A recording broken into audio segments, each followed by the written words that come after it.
வைகை புயல் காமெடியன் மட்டும் இல்லைங்க. அந்த திறமையை அதிகம் வெளிக்காட்டலாமே வடிவேலு. வடிவேலுவை நகைச்சுவை கலைஞராக மொத்த தமிழ் திரையுலகமும் ரசிகர்களும் கொண்டாடுகிறார்கள். ஆனால் அவர் நகைச்சுவை கலைஞர் மட்டுமா? சோகத்தில் இருப்பவர்களை துக்கத்தை மறந்து சிரிக்க வைக்கும் காமெடி அவருக்கு தண்ணிப்பட்ட பாடு. வைகை புயல் வடிவேலு கிட்டத்தட்ட 35 ஆண்டுகளாக தமிழ் சினிமாவில் கோலோச்சி வருகிறார். இதில் இடையில் ஒரு 10 ஆண்டுகள் அவருக்கு சோதனை காலம் என்று குறிப்பிட்டாலும் கூட அவர்தான் நடிக்காமல் இருந்தாரே தவிர ரசிகர்கள் அவரை கொண்டாடாமல் இல்லை. நாம் இல்லை என்றால் ரசிகர்கள் நம்மை கொண்டாடுவார்களா?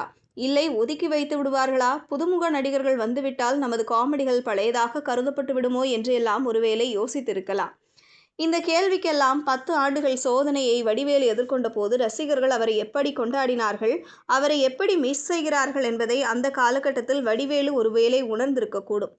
நீங்கள் என்றைக்குமே வைகை புயல்தான், நீங்கள் தெம்பாக இருப்பது என்பது பல கோடி ரசிகர்களுக்கு தெம்பு தரக்கூடிய ஒன்று